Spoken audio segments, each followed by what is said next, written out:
Hello my friends, मेरे प्यारे बच्चे, कैसे हैं आप लोग।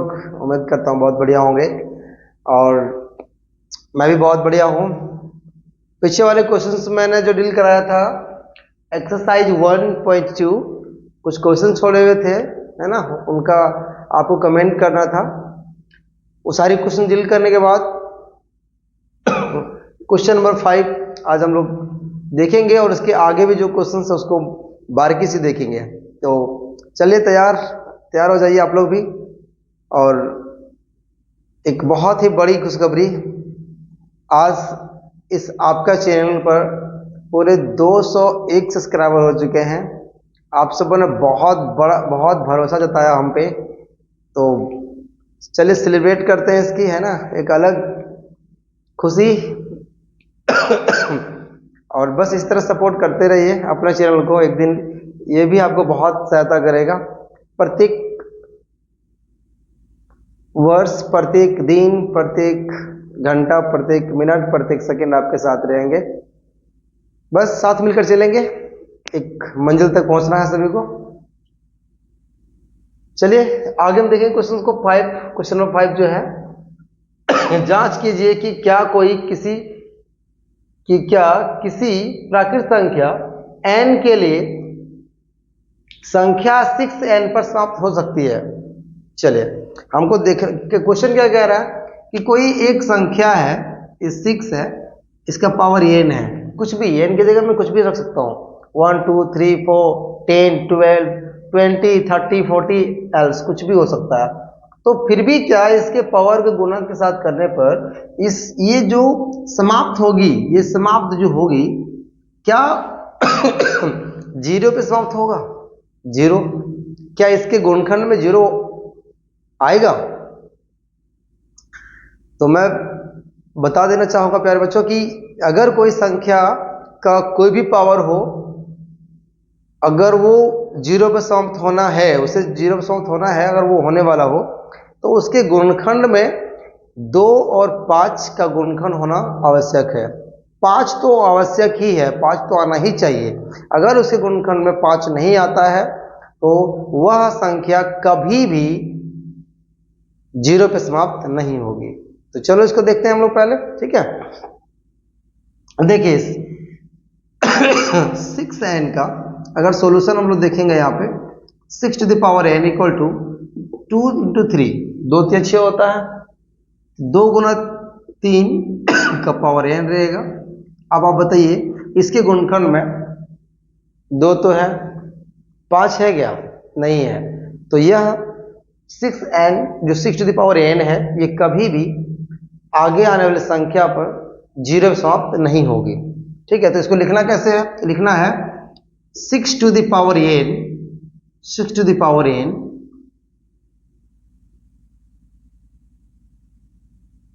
क्वेश्चन में थोड़ा सा मिस्टेक हो गया, लिए संख्या 6n पर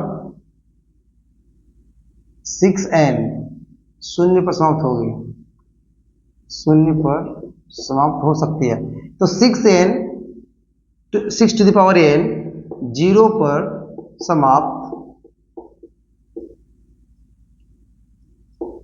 समाप्त नहीं हो सकती है। क्यों नहीं हो सकती? तो मैं पहले आपको रीजन बता चुका हूं, चूंकि 6 टू द पावर n के गुणनखंड में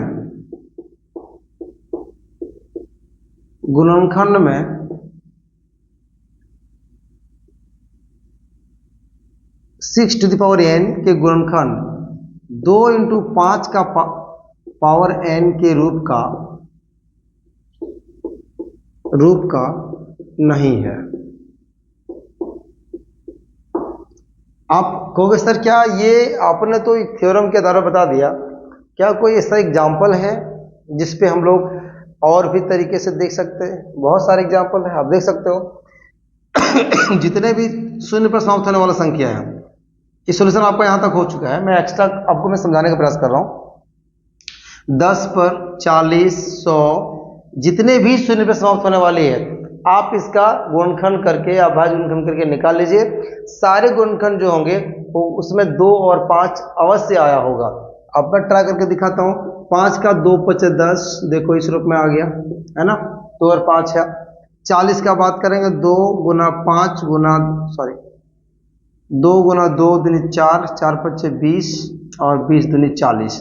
आप यहाँ पर देखिए इसमें भी 2 5 है। आप जितना भी निकालिए, किसी भी संख्या को निकालो, सबका अगर वो शून्य पर समाप्त हो रही है तो इसका मतलब है कि उसके गुणनखंड में कम से कम 2 और 5 का रूप, 2 और 5 का गुणनखंड आना आवश्यक है। अगर नहीं आती है तो आप समझ जाइए कि आगे आने वाले जो इसका जो भी होगा संख्या होगा वो कभी 0 पर समाप्त नहीं होगी। ये 0 पर समाप्त इसलिए हो रहा है, देखो 0 0 0, उसके गुणनखंड में देख लो 2 5 2 2 5 2 आना ही है। ठीक है, चलो अब आगे देखें क्वेश्चन इसके। देखेंगे आप ये क्वेश्चन क्या है कि व्याख्या कीजिए कि 7 गुना 11 गुना 13 प्लस 1 और 7 गुना 6 गुना 5 गुना 4 गुना 3 गुना 2 गुना 1 प्लस 1 ये सारे भाज्य संख्या क्यों है? भाज्य संख्या कब होता है? जब वो एक के अलावा और अपने संख्या के अलावा और कोई अन्य संख्या से अगर वो विभाजित होता है, भाग लग जाता है, तो वो भाज्य संख्या कहलाता है। और वही उल्टा जो केवल एक और अपनी संख्या से जो भाग लगता है उसको हम लोग क्या पढ़े हैं? अभाज्य संख्या कहते हैं। ठीक है, तो चलो हम इसको देखते हैं कि ये दोनों संख्या भाज्य क्यों है। इसका हम लोग तार्किक उत्तर भी पता करते हैं और सीखेंगे। चलो देखिए, सबसे पहले देखना है 7 गुना 13 गुना 11 प्लस 1। अगर इसमें हम देखेंगे तो कॉमन मेरा क्या आएगा? यहाँ पर 13 क्वेश्चन है कि 11 है? एक्सक्यूज मी, यहाँ पर 13 है। ठीक है, 13 है। चलिए 13 को कॉमन निकालिए, दोनों में कॉमन है 13। 13 कॉमन निकालने क्या हो जाएगा? 7 गुना 11 रहेगा गुना 1 यहाँ पर हो जाएगा प्लस 1 होगा, चूंकि यहाँ पर हमने 13 को बाहर निकाल लिया है। जब कॉमन जब निकाला जाता है दोस्त, तो देखो यहाँ पर ये 13 जो है, ये 13 दोनों सेम है, तो 13 को बाहर निकालते हैं तो बच क्या जाएगा? 7 गुना 11 में लिख लिया हूँ। इसके बाद 13 अगर बाहर आता है तो गुना 1 इसका रहेगा, फिर 13 बाहर आता है इसका गुना 1 रहेगा। ठीक है, चलिए 13, फिर यहाँ देख लीजिए 7 गुना 11 77 और फिर 1 कितना हो जाएगा? 78। कितना हो जाएगा? 78। अब देखो दोनों में अगर बात करेंगे, इसमें 78 में और 13 में, दोनों में क्या दिखाई दे रहा है? इन दोनों में गुणनखंड में 1 को छोड़कर अन्य गुणनखंड है। देख लीजिए आप, 13 को छोड़ दीजिए, 78 के गुणनखंड में क्या क्या आएगा? 13 गुना 6 आता है ना, 13 गुना 6 78 हो गया। तो दोनों में अगर देखेंगे तो इसको 1 के अलावा दूसरा गुणनखंड है, तो लिखेंगे इसमें 1 के अतिरिक्त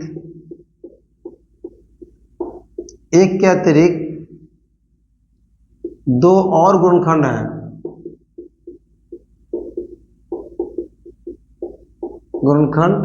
है। इसलिए यह भाज्य है, यह संख्या भाज्य है। वहीं पर अगर हम देखेंगे वो दूसरी क्वेश्चन से एक और है 7 6 4। तो चलो मैं इसको देख लेता हूँ। 7 गुना 6 गुना 5 गुना 4 गुना 3 गुना 2 गुना 1 प्लस 5।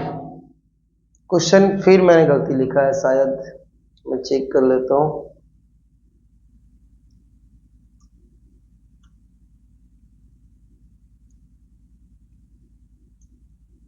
क्वेश्चन में भारी मिस्टेक।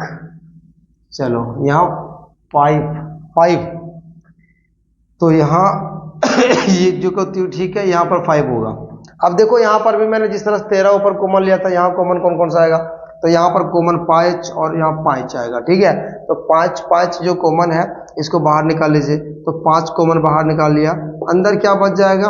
अंदर बचेगा 7 गुना 6 गुना 5 की जगह तो ये बाहर हो गई है, इसलिए इसकी जगह 1 बचेगा, गुना 4 गुना 3 गुना 2 गुना 1 और 5 यहाँ भी बाहर हो गया, इसलिए इसकी जगह पर 1 बचेगा।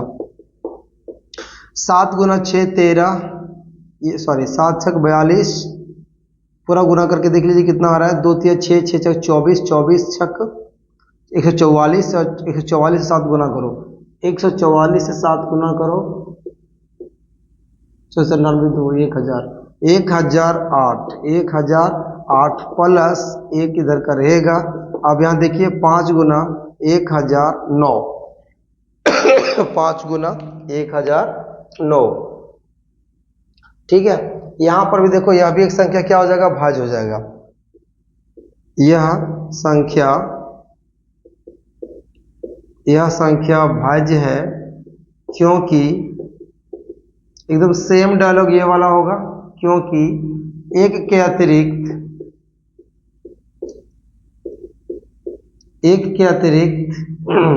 यहाँ 2 और गुणनखंड है।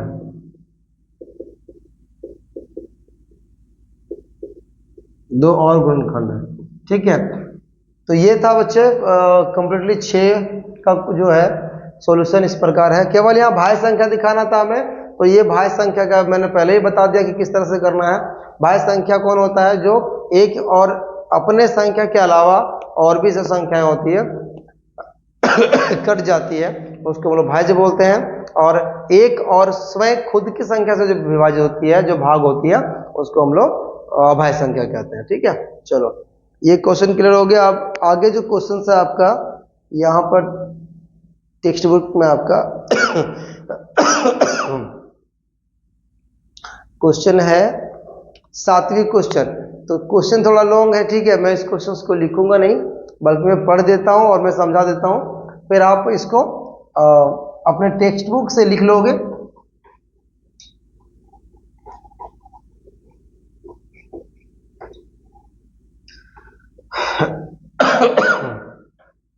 चलो क्वेश्चन क्या कह रहा है, क्वेश्चन कह रहा है किसी खेल के मैदान के चारों ओर एक वृत्ताकार पथ है बना हुआ है।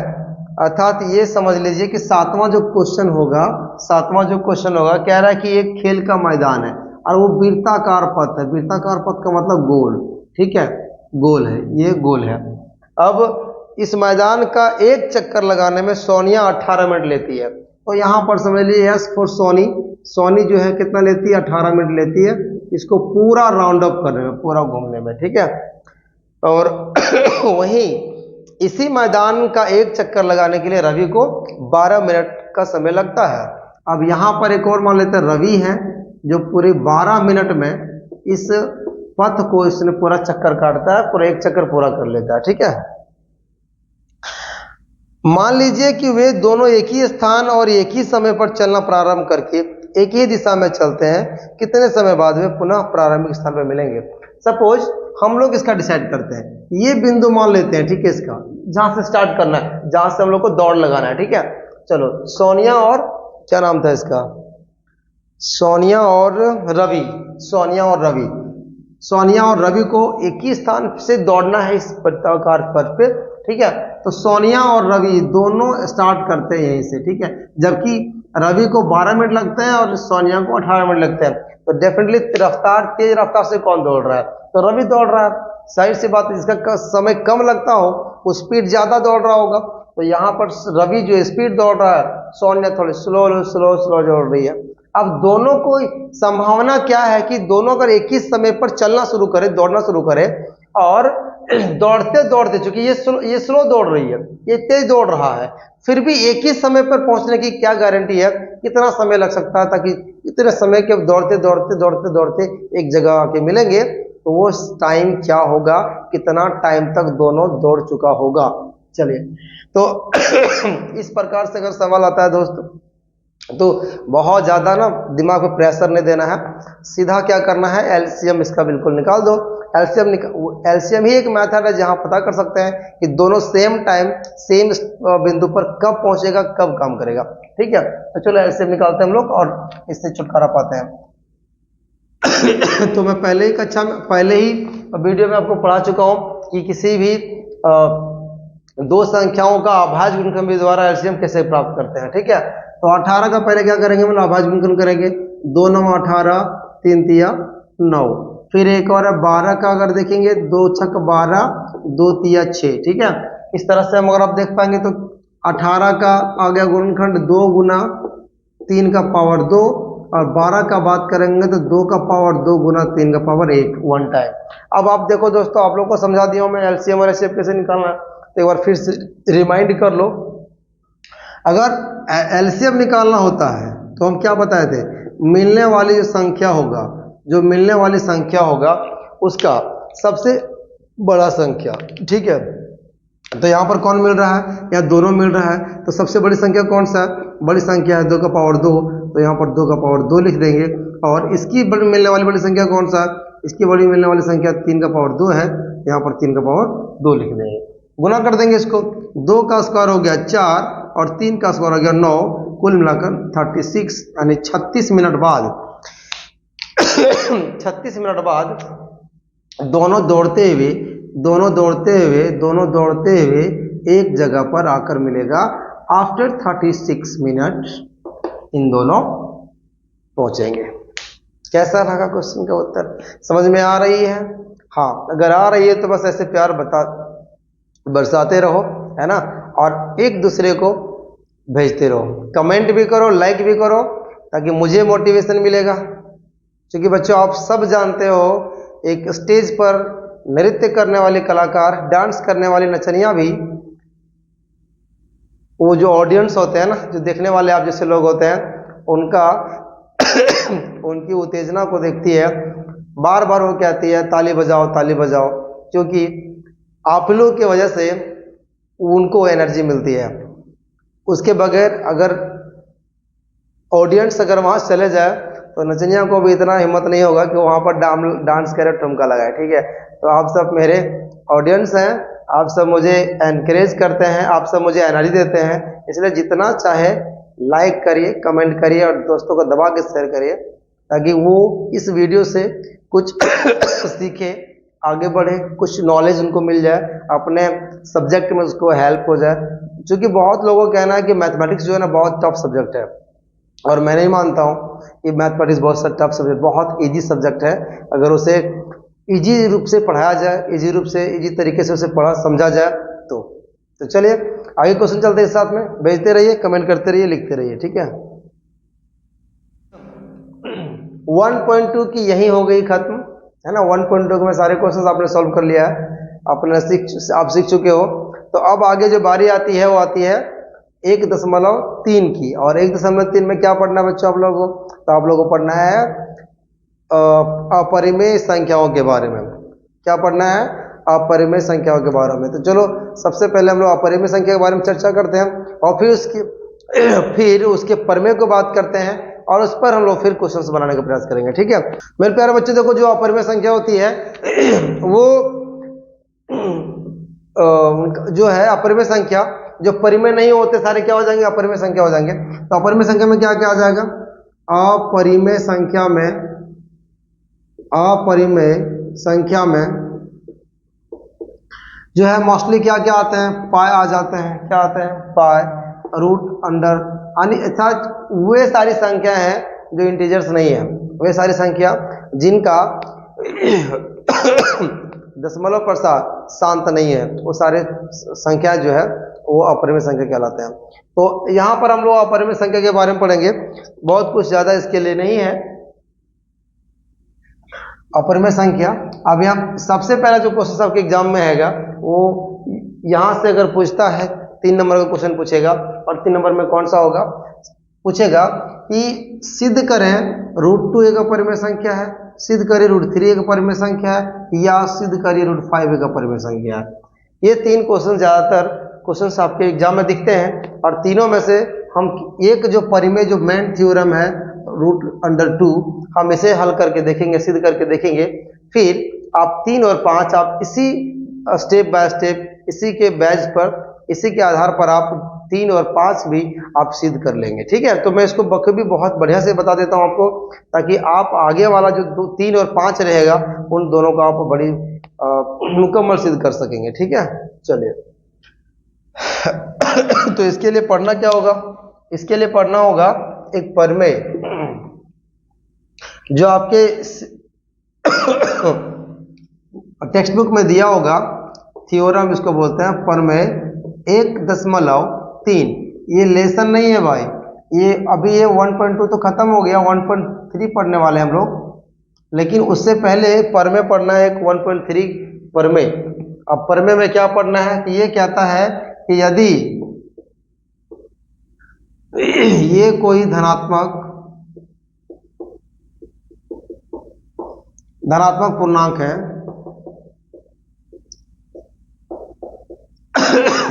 और p a स्क्वायर को विभाजित करती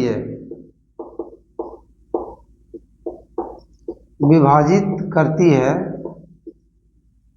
तो परमे 1.3 क्या कहता है, तो p a स्क्वायर को नहीं बल्कि a को भी विभाजित करेगी, a को विभाजित करेगी। परमे आपको यही समझाना चाहता है कि यदि कोई संख्या एक p है और एक धनात्मक संख्या को a है और p a स्क्वायर को विभाजित करेगी, मतलब भाग लग जाएगा, p अगर a स्क्वायर को विभाजित करती है तो p a को विभाजित करेगी, ये 1.3 कहता है। इसी के आधार पर हम लोग √2 को सिद्ध करेंगे कि वो एक अपरिमेय संख्या है। ठीक है, चलिए, तो यही वो आपका परमेय है जिसकी सहारा हम लोग लेंगे अभी और सिद्ध करेंगे। चलिए, क्वेश्चन जो आपका आएगा दोस्त वहां रहेगा, सिद्ध करें कि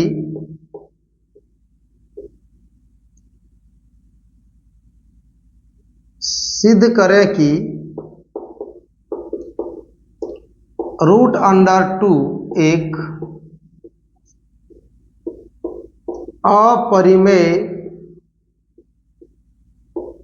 अपरिमेय संख्या है, ये आपको सिद्ध करना है। ठीक है, सिद्ध करें कि √2 जो है क्या है, अपरिमेय संख्या। √2 क्या है, अपरिमेय संख्या है। चलिए, तो सिद्ध करने के सबसे पहले देखो क्या करेंगे। आप कई बार ऐसे मामले में फंसे होंगे जब सुनते होंगे अखबारों में, टीवी में, न्यूज चैनलों में कि पुलिस ने, जहां कोई घटना होता है तो पुलिस क्या करती है, उस मामला को छानबीन करने के लिए ना एक इनोसेंट, एक निश्चल व्यक्ति को अरेस्ट करके ले जाते हैं, ताकि उससे वो पता कर पाएगा, उसे सुराग पता कर पाए, उसे कुछ जो रास्ता है अपराध का, जो क्राइम हुआ है, वहां तक पुलिस पहुंच पाए। तो हम लोग भी क्या करेंगे, एक संदेह पूर्वक इसको हम √2 को जब अपरिमेय सिद्ध करने वाले हैं तो सबसे पहले हम क्या करते हैं, इसको मान लेते हैं कि √2 एक अपरिमेय नहीं है बल्कि एक परिमेय है। हम झांसा देंगे इसको और फिर बाद में इसकी सच्चाई बताएंगे, तू कौन है बेटा, रुक। ठीक है, तो ये हम मान लेते हैं कि अपरिमेय है, बेटा तुम अपरिमेय संख्या नहीं हो बल्कि तुम क्या हो, परिमेय हो। और परिमेय मान करके फिर इसे बाद में समझाएंगे कि तू कैसे बच पाएगा, जब तुम पहले ही अपरिमेय है तो अपने आप को माना कैसे कि परिमेय है ना। तो चलो इसकी गलती पकड़ते हैं हम लोग। और तो यहां पर क्या करेंगे, सबसे पहले सॉल्यूशन जो हम करेंगे यहां पे वो होगा, माना कि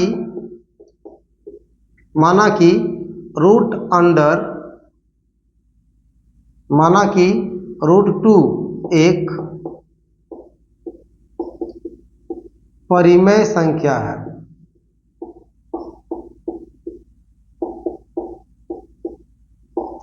माना कि √2 क्या है, अब एक परिमेय संख्या है।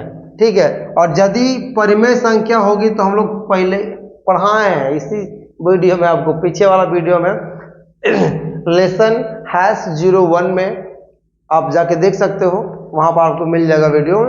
माना कि √2 एक परिमेय संख्या है, तो परिमेय संख्या अगर यदि √2 है, इसका मतलब हम लोग इसको p/q के रूप में लिख सकते हैं, क्योंकि p/q क्या है, एक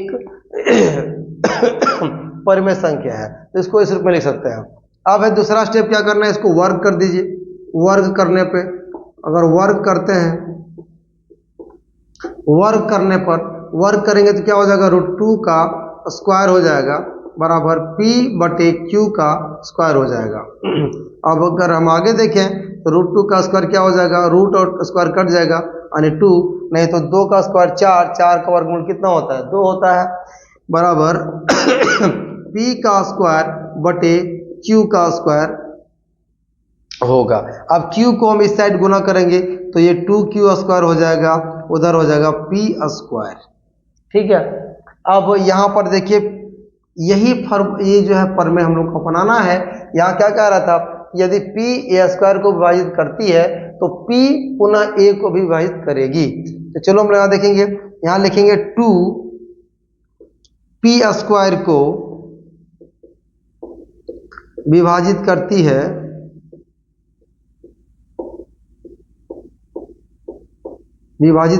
है तो 2 जो है वो p को भी विभाजित करेगी। ऐसा कौन कह रहा है, प्रमेय 1.3 कह रहा है। तो 1.3 जो प्रमेय मैंने ये पढ़ाया है उसके हिसाब से हमने लिखा। अब क्या करना है, इसको मान लेना है फिर से, माना कि अभी पी स्क्वायर बराबर था, तो माना कि अभी √2 सिद्ध कर रहे हैं, तो माना कि हम क्या मान लेंगे यहाँ पे, p बराबर 2c है। माना p बराबर 2c, कोई अलग धनात्मक पूर्णांक संख्या, इसको मान लिया। अब इसको भी स्क्वायर करेंगे तो क्या हो जाएगा, p स्क्वायर बराबर 2c स्क्वायर। हम इधर इसको लिखते हैं। अब p स्क्वायर जो का त्यों रखिए, 2 का स्क्वायर हो जाएगा 4 और c स्क्वायर 4c स्क्वायर। अब चूंकि हम जानते हैं कि p स्क्वायर बराबर क्या था, 2q स्क्वायर था। यहाँ पर देख लीजिए 2q स्क्वायर था, तो यहाँ पर हम वही लिखेंगे, p स्क्वायर की जगह आप लिखेंगे 2q स्क्वायर और उधर हो जाएगा 4c स्क्वायर। ठीक है। अब देखिए दोनों में कॉमन क्या जाएगा, 2 जाएगा, तो 2 एकम 2 कट जाएगा, q स्क्वायर बचेगा और 2 दूनी 4 यानी c स्क्वायर बचेगा। दोनों में 2 से काटिए, 2 एकम 2 दूनी 4। ठीक है। अब देखिए यहाँ पर क्या है, यहाँ पर भी क्या लिखेंगे कि 2 जो है q स्क्वायर विभाजित करती है, 2q स्क्वायर को विभाजित करती है, अतः 2q को भी विभाजित करेगी। अब ऐसा क्यों करेगी, तो प्रमेय 1.3 से। ठीक है, आगे हम यहां फिर देखेंगे। अब आगे देखिए, ये इन दोनों में देखिए यहाँ पर क्या था, जब हम स्टार्ट किए थे p और q के बीच में, तो केवल एक गुणनखंड था 1, उसके √2 इंटू 1 को गुना करेंगे तो ही आएगा, इसका कोई और तोड़ नहीं है। तो इसके दोनों के बीच में कितना गुणनखंड था, 1। लेकिन अब देखो दोनों के बीच में, अब p और q के बीच में कितना गुणनखंड है, p q के बीच उभयनिष्ठ गुणनखंड कितना है,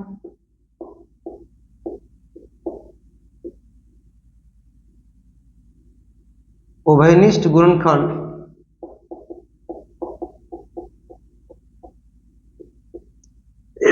2 है, जो कि विरोधाभास है। विरोधाभास का अर्थ क्या होगा बच्चे, विरोधाभास का मतलब होता है डाउट, संदेह, कि पहले हमने 1 देखा अब यहां पर 2 आ गया, तो ये तो गलत है ना। तो ये विरोधाभास लग रहा है हमें। और ये विरोधाभास कहां से हुआ, क्योंकि हम लोगों ने गलत मान लिया था। इसको क्या माना था, √2 को परिमेय मान लिया था। ठीक है, √2 को परिमेय मान लिया था। अब अगर इसको √2 को परिमेय मान लिए तो डेफिनेटली वो गलत है, क्योंकि वो परिमेय है नहीं, तो क्या हो जाएगा, वो अपरिमेय हो जाएगा। बस ऐसे ही हम इसको पकड़ ले। चलो लिखेंगे यह त्रुटि हमारी गलत कल्पना, क्योंकि हम लोगों ने गलत माना था, गलत कल्पना के कारण उत्पन्न हुई है।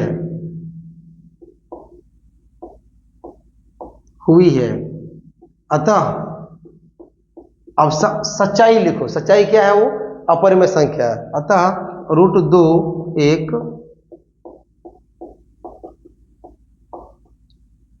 अपरिमेय संख्या है, अपरिमेय संख्या है। तो इस प्रकार से बच्चों ये क्या हो गया, सिद्ध हो गया। और मैं बता दूं आपको कि केवल केवल ये नहीं बल्कि इसके साथ साथ रूट 2 और मैं बताया था रूट 3 और रूट 5, ये तीनों जो है इसी तरीके से हल होगा। बस आपको करना क्या है, जहां पर 2 है वहां पर 3 बैठाएंगे और 3 के हिसाब से उसका वर्क करेंगे और सारा काम 3 के हिसाब से प्रोसेस होगा उसका होगा। अगर हम 5 सिद्ध करने वाले हैं तो जहां जहां 2 2 है वहां पर 5 के हिसाब से उसका हम वर्क करेंगे, 5 को पुट करेंगे, 5 को रखेंगे और हम रूट 5 को भी साबित कर पाएंगे। तो ये हमने एक साथ एक नहीं बल्कि एक साथ मैंने 3 क्लियर करा दिया है आपको। आप तीनों क्लियर कर लीजिए। अभी मैं वर्क दे देता हूं आपको। अभी ये वर्क पे क्या देता हूं सुनिए। ये है आपका, अगर आपको लिखना है तो लिख सकते हो इसको, ठीक है। ये ये अभी मैंने सिद्ध कराया आपको कि रूट 2 एक क्या है, एक अपरिमेय संख्या है। रूट 2 क्या है, अपरिमेय संख्या है। लेकिन अब इसके आगे जो सिद्ध करना है आपको है वो होगा रूट 3 और रूट 5, ठीक है।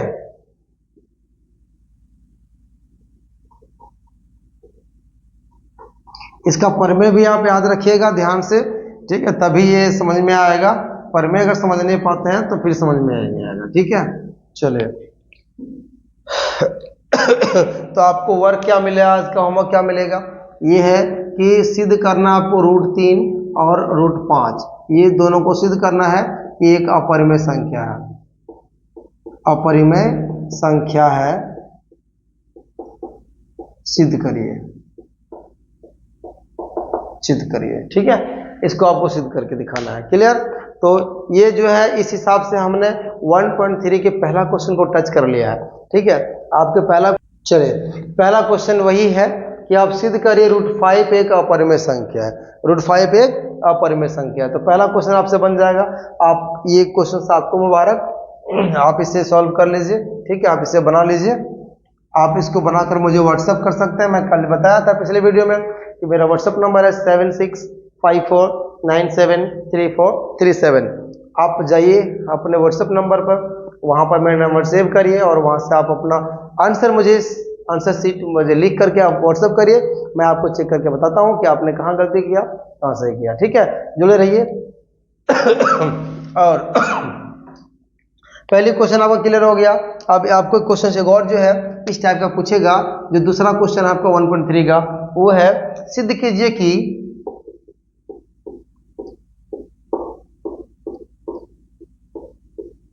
सिद्ध कीजिए कि 3 + 2√5 एक अपरिमेय संख्या है।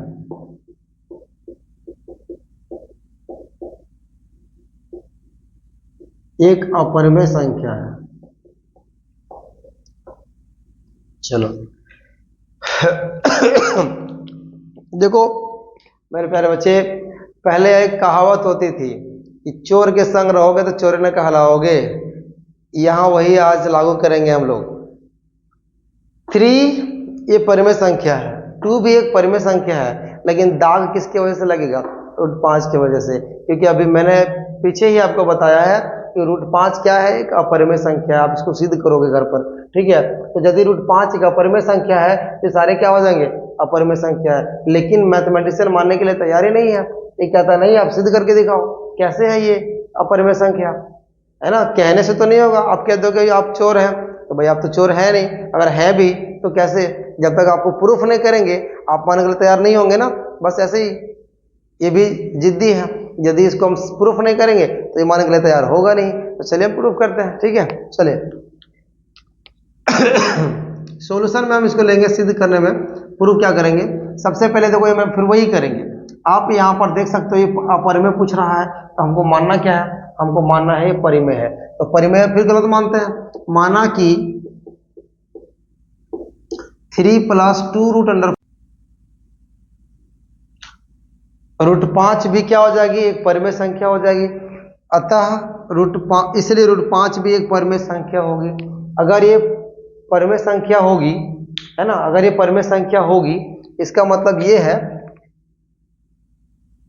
कि रूट 5 भी एक परिमेय संख्या होगा। लेकिन क्या है जो कि गलत है, जो गलत है। क्योंकि चूंकि √5 एक अपरिमेय संख्या है, चूंकि ये भी क्या है, एक अपरिमेय संख्या है, इसीलिए पूरा का पूरा क्या हो जाएगा, 3 + 2√5 एक अपरिमेय संख्या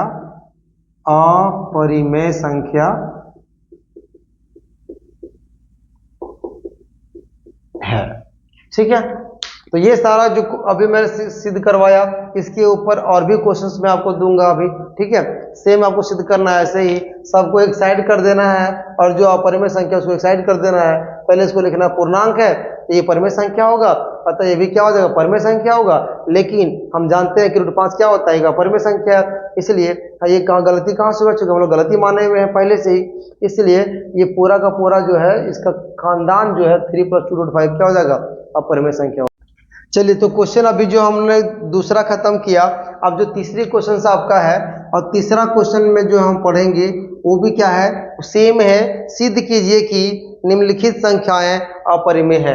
अब निम्नलिखित संख्याएं कौन कौन सी है मैं बोर्ड पे मेंशन कर देता हूं। पहला जो क्वेश्चन है वो है 1/√2, दूसरा जो क्वेश्चन है वो 7/5, और तीसरा जो क्वेश्चन है वो है 6 + √2। ये सारे के सारे अपरिमेय संख्या हैं, आपको सिद्ध करना है। तो जिस प्रकार से मैंने अभी पीछे क्वेश्चन में जो किया 3 + 2√5 अपरिमेय संख्या, उसी तरह से 6 + √2 एक अपरिमेय संख्या सिद्ध करना है।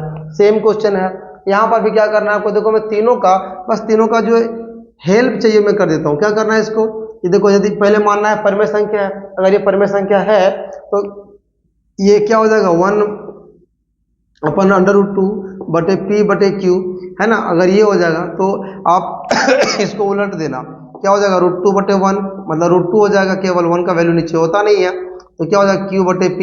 अब यहाँ लिखेंगे pq पूर्णांक संख्या है, इसलिए q/p ये भी एक परिमेय संख्या होगी, साथ ही साथ √2 भी एक परिमेय संख्या होगी इसके वजह से। लेकिन ये गलत है, क्योंकि हम गलत मान के चले हैं, अतः √2 ये क्या है, अपरिमेय संख्या है, इसीलिए 1/√। अब आगे देखेंगे इस तरह का दूसरी क्वेश्चन, अगर मैं इसको हिंट करूं आपको तो सेम वही लिखना है, परिमेय संख्या है। परिमेय संख्या मानेंगे तो इसको ऐसे लिख देंगे 7√5 = 5p/q, फिर इसको हम क्या करेंगे, 7 गुना में रहेगा, भागा में आ जाएगा, √5 लिखेंगे, p/7q हो जाएगा। फिर वही प्रक्रिया दोहराएंगे, pq7 ये क्या है, ये सब के सब पूर्णांक संख्या है। अगर ये पूर्णांक संख्या है तो p/7q क्या हो जाएगा, परिमेय संख्या हो जाएगा। अगर ये परिमेय संख्या होगा तो इसका मतलब √5 भी परिमेय संख्या होगा, लेकिन हम लोग पहले ही जानते हैं कि √5 क्या है, अपरिमेय संख्या है।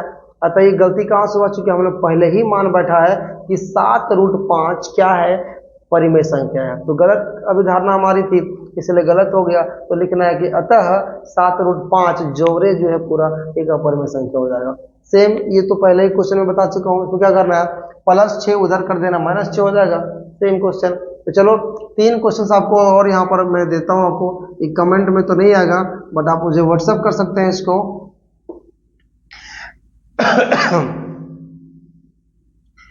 व्हाट्सएप कर सकते हैं हमको, ठीक है, व्हाट्सएप करिए 7654973437। आप इस पर व्हाट्सएप कर सकते हैं हमको, सारे के सारे उत्तर मैं आपको बखूबी चेक करके आपको फिर से अपना व्हाट्सएप कर दूंगा कि आप कहाँ गलती कर रहे हैं, कहाँ से कर रहे हैं। मैं बता रहा हूँ, मतलब without cost, without any cost, free of cost सारे वीडियो आपको मिलेंगे, चैप्टर वाइज मिलेंगे आपको, एक एक क्वेश्चन मिलेंगे आपको। बस केवल आपको एक करना है, इस मेरे साथ जुड़े रहना है, और जब तक मैं आपको बताऊंगा, कहीं भी आपको मैथमेटिक्स, साइंस और इंग्लिश जो मैं आपको बताऊंगा आने वाले वीडियो में, वो कहीं भी आपको पढ़ने की जरूरत नहीं है, सारे यहाँ से पढ़ करके आप कंप्लीट जो नॉलेज आप कहीं और पढ़ के लेना चाहते हो उससे कई गुना बेटर आप यहाँ से कर सकते हो। बस आपको एक काम करना है, रोज वीडियो आपको देखनी है, 1 घंटे जो आप ट्यूशन में देते हो सेम समय निकाल कर आप 1 घंटे वीडियो को देखिए और उसको रिवाइज करते चलिए। जहाँ भी कोई प्रॉब्लम होती है फोन उठाइए, डायल करिए, ठीक है। तो ये आपका जो क्वेश्चन 1.3 का अब तक क्वेश्चन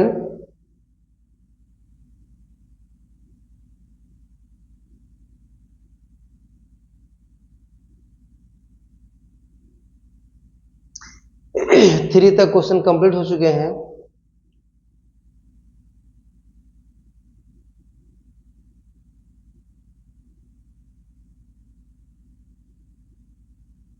चलिए, तो आज का वीडियो हम बिल्कुल यहीं समाप्त करेंगे, है ना, और फिर मिलेंगे और लेसन हैश 05 में अंतिम मुलाकात होगी इस चैप्टर से आपका, और मेरा 1.4 प्लस में करूंगा नेक्स्ट टाइम, और तब तक मेरी तबीयत भी ठीक हो जाएगी।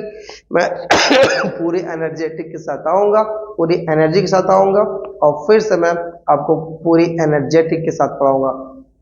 तब तक के लिए बने रहिए, आप देखते रहिए मुकेश चक्रम यूट्यूब चैनल, आपका चैनल, और मस्त रहिए, व्यस्त रहिए और पढ़ते रहिए। तब तक के लिए